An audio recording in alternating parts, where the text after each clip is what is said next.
Hey guys, Drifter here. Welcome to Advanced Warfare in Depth. In today's episode, we're going to be reviewing the SN6 submachine gun, which in a game of weak submachine guns, this is one that I feel is truly worthy of your consideration and is worth using.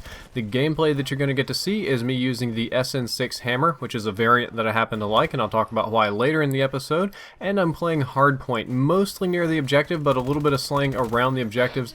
Let's move into the actual stats on the SN6, so you'll see why I like it so much. The damage on this weapon is 33 up close, but will decrease down to 18 at a distance. What this means is that it will kill between 4 and 6 shots depending on how far away you are, and that really is one of the core weaknesses of this gun, is that it takes 4 shots to kill. A lot of the submachine guns are like this, and that makes it very difficult to compete with the BAL, which is a 3-shot kill, the H-bar, and of course the KF5, which can 3-shot kill on its first 5 shots because of the bonus damage.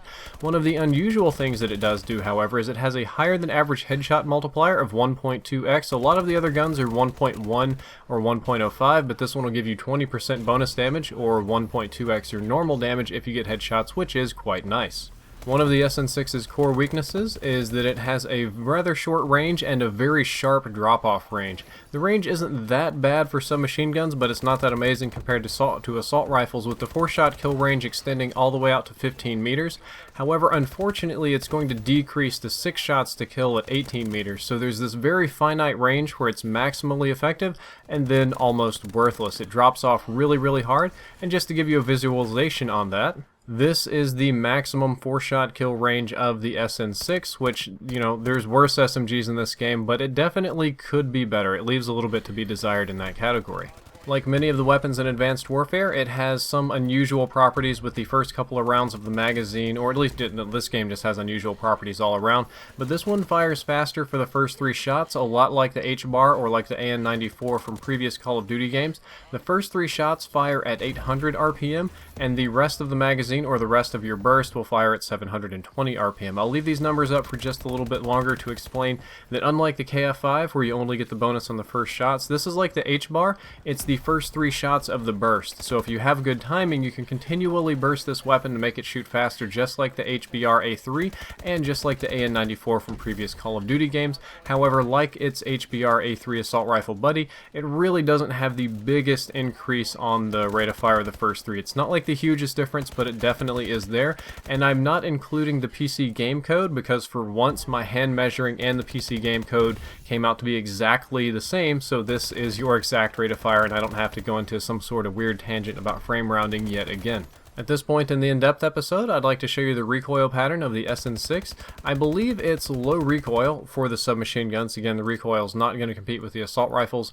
Is the best thing that it has to offer as a submachine gun. That's what makes this weapon unique. That's its bread and butter, and that's why you should be using it. I'm showing you with and without the foregrip. The foregrip does decrease the recoil, but not significantly and not even predictably. You're going to get to see in the next recoil pattern. Sometimes it doesn't make the biggest difference because the weapon is inherently fairly accurate, and adding the foregrip only helps a little bit. Personally, I prefer it. I'm going to end up recommending it later on, but this is very good recoil for submachine guns and better than a handful of assault rifles. So this is definitely going to be your accuracy SMG, and like I said before, the foregrip is nice. It's not necessarily essential like some of the other ones, like the KF5 or something, but if you want to go for more accuracy, it's definitely going to help you. Like all of the other submachine guns in the game, the hipfire is good on the SN6. It's got the same good hipfire that the other SMGs does. It outclasses ARs and light machine guns and stuff like that. And I don't feel that it's necessary to run a laser sight on this weapon because, as we've seen in previous in-depth episodes, the laser sight's not very effective, and I don't feel that this is a very good hipfire weapon anyway. This really isn't the one that you want to be a face-to-face with. I'd much rather rock a KF5 or just something completely different instead.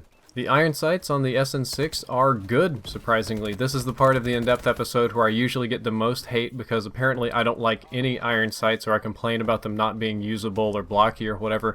But I find the SN6 iron sights to be very excellent, actually. They kind of have this pseudo red dot, or this pseudo sort of you know, optical attachment on there, which is very nice. They're clear. They are slightly obstructive. If it kicks too much, sometimes I can lose track of the enemy, but overall they're excellent for a submachine gun. They're good to use, and I pretty much never run optical attachments on this weapon. I do sometimes just for, you know, fun or whatever, but really if you're going to use this gun, there's absolutely no need to run optical attachments because the iron sights are great.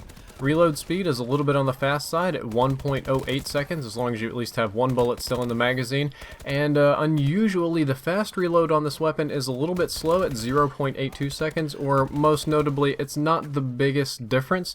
So in this instance I wouldn't recommend a whole lot of fast reload and throwing your extra bullets away, especially when it takes 4 to kill, because you'll definitely need them.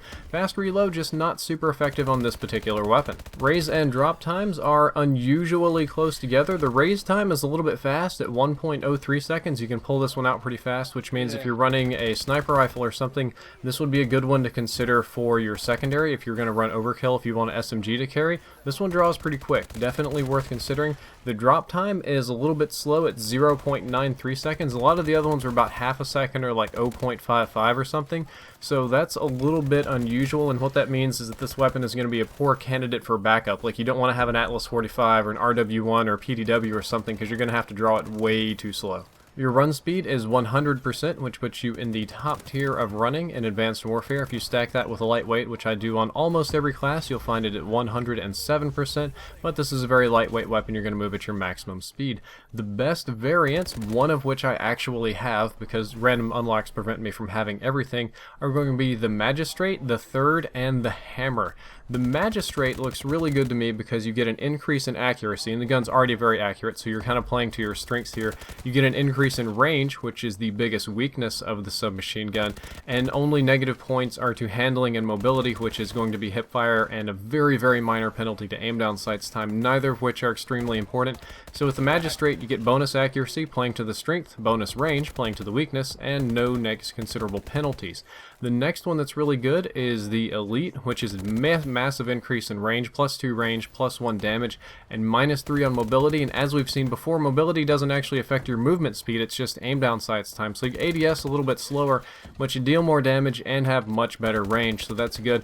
The one which I have is the enlisted one. It's the Hammer. It just gives me bonus damage and 4 less rounds in the magazine, which is a little bit frustrating. But the the +1 damage in this case turns it from a 6-shot kill at long ranges to 5. So my Hammer is always 4 to 5 shots to kill, which makes my time to kill very consistent, and I do rather like that. As far as my opinion on this weapon goes, the SN6 is the most accurate submachine gun in Advanced Warfare. I don't even think that's opinion, that might just be a fact, except maybe the AMR9, but that one's really bad for other reasons and people don't use it for a reason. But of the fully automatic normal submachine guns that human beings can use, the SN6 is going to be the most accurate and the most easy to handle with, and it also has good range for submachine guns. It's not maybe the best range, I think the KF5 will outstrip it a little bit, but for SMGs in this game, especially compared to the ASM1 and MP11 or whatever, it has good range and it is very usable. This kind of makes it a little bit between ARs and SMGs, or it's maybe probably closer to an SMG from a previous Call of Duty game, which will make it feel really well. It's best used to slay near objectives in smaller maps like Biolab or Riot or something like that. It's not the best submachine gun to get on the objective with, because with 4 shots to kill and the slightly less than impressive rate of fire, your time to kill is a little bit slow, and it's not the best weapon to really choke down, you know, long kind of engagements with, or, you know, like long to medium range, because you're going to get outstripped by the BAL or the H-bar. However, in these choke points, like indoors and in certain hallways and areas, you can do really, really good work with the SN6 because it's 4 shots to kill, it's very accurate, you have SMG mobility and hipfire. In the case of the variants that I recommended, you're going to max out at 5 shots to kill. It bursts faster to begin with, so if you're accurate, you're going to kill faster. And it's just a very easy, like noob-friendly gun to work with. It just doesn't kick very much, so you're really trading in your time to kill with ease of accuracy. Like a lot of the guns that have high time to kill kick really hard or something like that. This one you don't have to deal with. It's a very, I would say, spray and pray, except you can actually aim down sights with it and just spray. Your sights aren't going to be kicking anywhere, and that's very nice and comfortable, and it's something that I enjoy working with. As far as my attachment recommendations, I'm going to say pick one or two of the following. Picking all of them isn't really necessary.